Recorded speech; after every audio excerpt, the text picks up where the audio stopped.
दोनों शिष्यों को बुला करके बोले और उनको रटवा करके अध्ययन करा करके बोले, जाओ इतस्ततः तुम गाओ इसी। श्रीमद् भागवत में भगवान श्री कृष्ण की लीलाएं ऐसी हैं और इतनी मधुर हैं कि श्रवण करते ही लोगों के हृदयागत बैठे हुए हृदय को, जीव को तुरंत हठात बलपूर्वक अपनी ओर खींच लेती है। इसलिए भगवान के चरित्र ही इतने मधुर हैं। तो जब शिष्यों को अध्ययन कराया तो शिष्य जाकर के श्लोक को गुनगुना रहे हैं। वरहा पीडम नटवर वपुः कर्णयो कर्णिकारं बिभ्रद्भाषः कनककपिशं वैजयन्ती च मानाम् रन्ध्रानवेणोरधर सुधयां पूरयन् धूपवृन्दै वृन्दारण्यं स्वपदरमणं प्राविशद गीतकीर्तिः। जैसे श्री सुखदेव जी महाराज ने ये 2 श्लोक श्रवण किए तो कहते हैं वरहा पीडम नटवर वपुः, एक श्यामला श्यामला श्याम सरुणा स्वरूप में विद्यमान है, जिसके शीश पर, जिसके सिर पर मोर मुकुट लहरा रहा है और जो बंशी धारण कर रखे हुए हैं, बंशी की सुंदर सुंदर मधुर मधुर स्वरों का उच्चारण कर रहे हैं, वादन कर रहे हैं। कितना सुंदर है ये। उस स्वरूप का मन में चिंतन कर रहे थे, स्मरण कर रहे थे।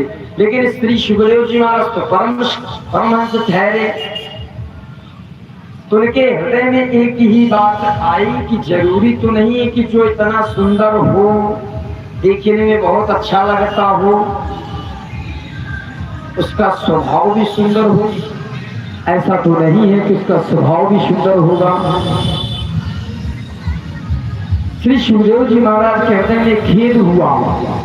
जरूरी तो नहीं है कि जिसका स्वरूप बहुत अच्छा है, देखने में बहुत अच्छा लगता है,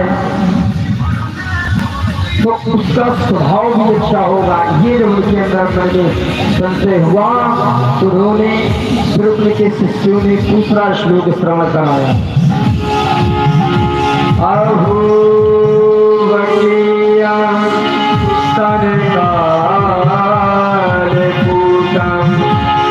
विधानतया पाययदत्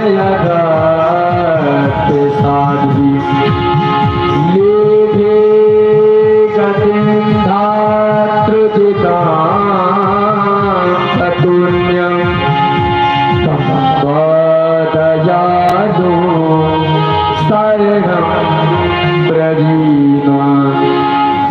तो कह रहे अहो वकीयम।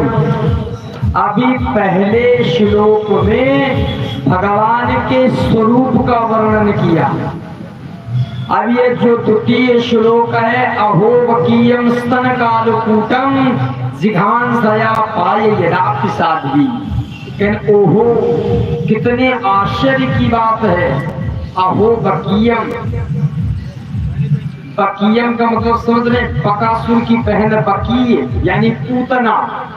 अहो बकीयम स्तन कालकूटम, अपने स्तनों में कालकूट नामक जहर लगा करके भगवान के पास पहुंची। अहो बकीयम स्तन कालकूटम जिधान दया पाए लाभ साथी। लेकिन भगवान ने उस स्तन का पान किया और पान करने के बाद जो यशोदा मैया को 10,000 वर्ष बाद गति देनी थी, वो गति पूतना को पहले प्राप्त करा दिए भगवान। अहो वकीयम स्तन कालकूटम जिघांसया पाय यदापि साध्वीं लेभे गतिं धातृचितां पुण्यं तं वादय अनुसरणं ब्रजीम। तो पहले श्लोक में उनके स्वरूप का वर्णन हुआ और दूसरे श्लोक में उनके स्वरूप का और उनके स्वरूप का वर्णन हुआ और उनके स्वभाव का वर्णन हुआ कि वो कितनी आश्चर्य की बात है। कम